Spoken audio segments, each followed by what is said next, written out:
if you could just have a word with them, perhaps. They listen to you. Well, I really don't see what it has to do with me at all. The village looks up to you. I just think with what's been happening with Mr. Coles and Mrs. Boughton and the others, that people need somewhere to talk, to feel safe. Perhaps they don't think that your church is somewhere they feel particularly safe. I don't need your forgiveness, Wendy. Or theirs. Whosoever thou art that judgest, for wherein thou judgest another, thou condemnest thyself. Romans chapter 2, verse 1. Beware of practicing your righteousness before other people in order to be seen by them. Matthew chapter 6, verse 1. It's not my judgment you should be worried about, Father. But fine. I'll talk to Barbara. Ask her to put a note up in the surgery about an extra service. Will that do?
Doesn't even reach the back fence, silly old bugger. Well, loaves and fishes we can manage, but Father garden Jeremy, design is a little beyond... might I have a word?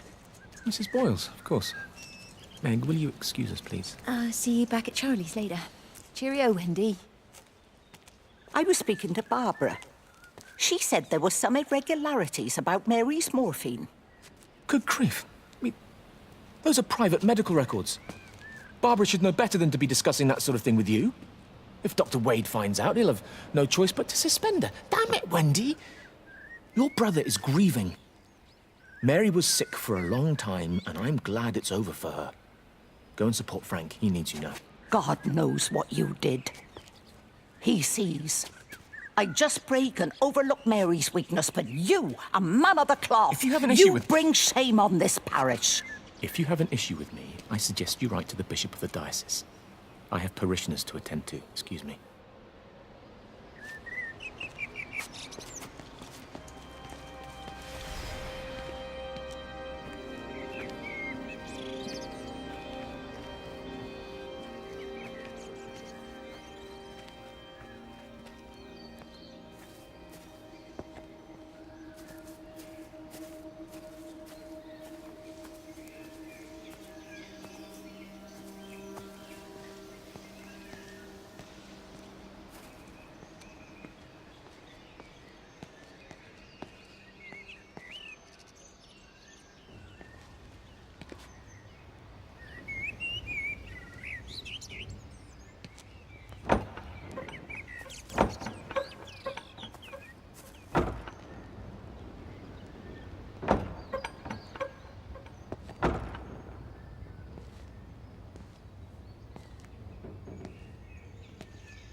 Electrical failures all over Tower 6. The light is flowing like liquid. Its sense of purpose is overwhelming. There's something in... Stephen? Stephen, is that you?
What about the station? That's shut down too. So there's no way in or out of the valley. They're obviously serious about this flu thing. Phil doesn't think it's flu at all.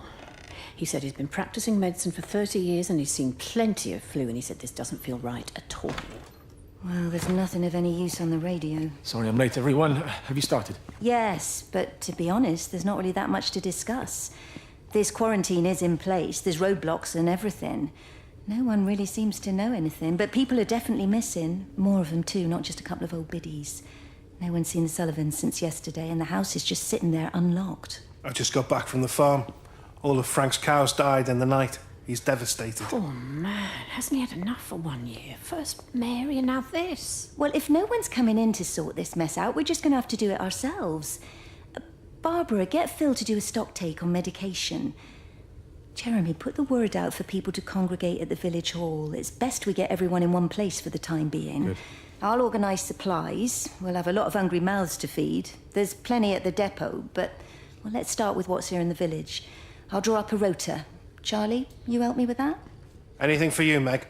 I'll head out into the valley and scoop up the isolated families and check in with Lizzie Graves at the camp. Has anyone seen or heard anything from Stephen Appleton or his wife?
I saw you doing that. Stay away from me. Don't come near me. This is people's property. You're scaring them. It's all over the village. It's got into everything. It's so fast. What are you talking about? It's travelling down the wires. Dear God, man, you've lost your mind. Where is Kate? What have you done with her? Don't you understand?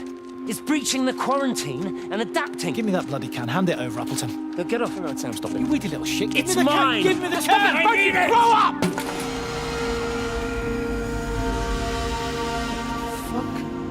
Oh, God, no. It's starting to manifest itself everywhere. Stephen, come back. Oh, Christ.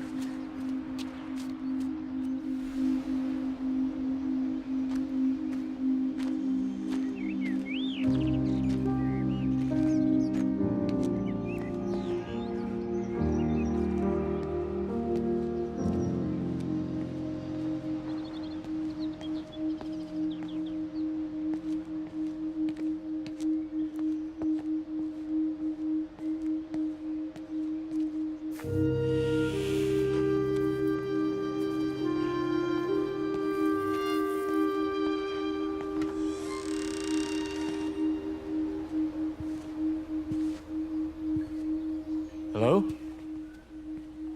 Hello? Oh, Amanda, I thought you'd left town. We tried. We did try. But they've closed all the roads and you can't get through. And then Georgie and Ben said they had headaches. And then they started bleeding. It was horrible. They were so scared. So Neil turned the car around and we saw the house was open and I know we shouldn't have, but we just came in to clean up the kids and then Neil and I started bleeding as well and it's all over my blouse. Everyone was so tired. It's all right, Amanda. Everything will be all right.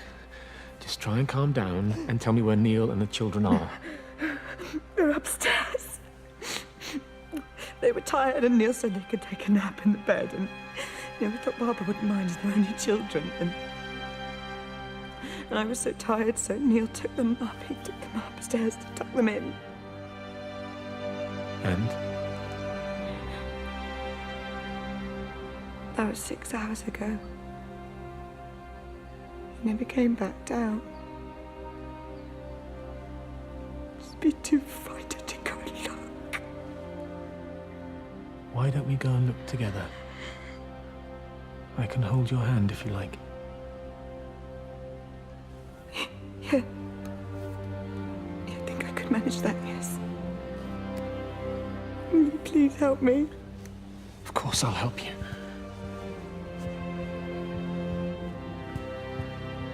Neil? Neil, are you there?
Oh, just for a few days, yeah. First thing in the morning. I don't want the kids to catch this flu if it's going round. It's probably that Father Jeremy, spreading it around while he tries to bully everyone into donations for the summer fete. It seems very quiet in the village, actually, Wendy. Not much bullying to be done. Oh, Father, I didn't know you were here. Clearly. Listen, I came up here to tell Amanda that we've had some vandalism in the village. Must be a teenage thing. Tagging, I think they call it. Someone's painting all over doors and things. Little vandals. Well, I'll tell Neil to make sure we're properly locked up when we go. A good man like my Eddie gone. And these thugs and yops running around defacing property. He gave everything to his country, and look what he got in return. Nothing but an early death. He had a good life, Wendy. He had a short life. I look to my birds, Father. Lives lived unencumbered, free and simple. That's as God meant things to be.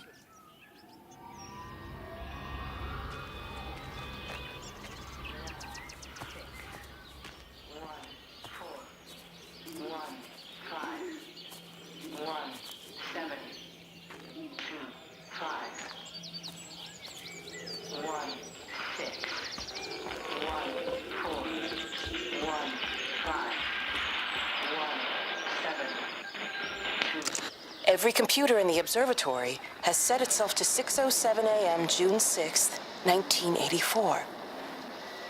I don't understand what that means.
Hello, Frank Appleton. Break a lost cowboy, this is Travelling Sherlock. You copy, over. You dab bugger, Charlie. You don't do it when you're using the phone. You'd say this too seriously, Appleton, I'm telling you. It is serious, it's not larking about. You be listening to your number stations again, Frankie. It's not funny, it's serious stuff, and you should mind it. Now then, I'm assuming this is about a pint. I am going to the Whistler. My round, I think. I'll not argue with that. Frank, have you seen the sky? It's amazing. Don't think I've ever seen anything like it. I didn't realize we were off to a poetry recital as well, Charlie.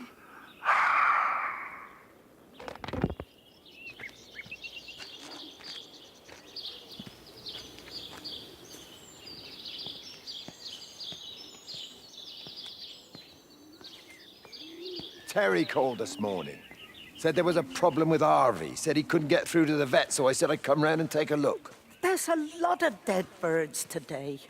More here, too, poor little things. I've been trying to get hold of Steve, and he always knows what to do. Got round here and no sign of either of them. With any luck, the stupid creature will have run under a car. It's probably rabies.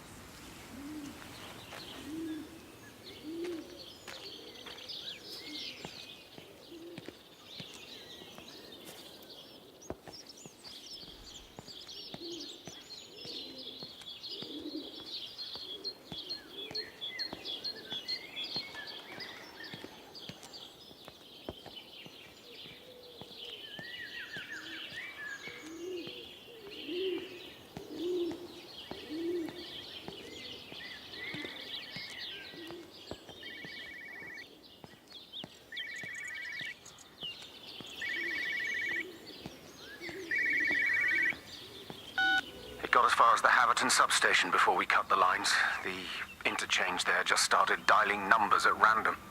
And the symptoms you're seeing match those we've been tracking here? Sickness, headaches, nosebleeds, eventual hemorrhage, then just light, whatever the hell that means. Then we've got to stop it before it finds another way out of the valley. Clive, you've got to order a strike. What? An airstrike. We have to kill it. No. No, I don't agree. We've quarantined the valley, we've cut the lines, it's contained. What if you're wrong? Are you happy to have that on your conscience? Stephen, I said it's contained.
Ever so drawn this morning. That bloody dog kept me awake.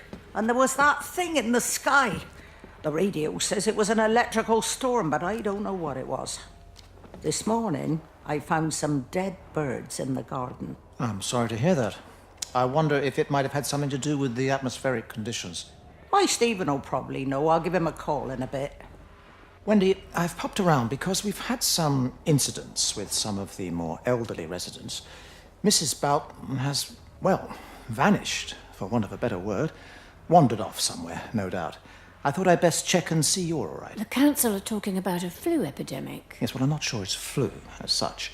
But no headaches, nosebleeds, no joint pains or digestive issues? Dr. Wade, I'm as fit as a fiddle. Go and find some real sick people to look after. And if you see that son of mine, tell him that his mother's looking for him.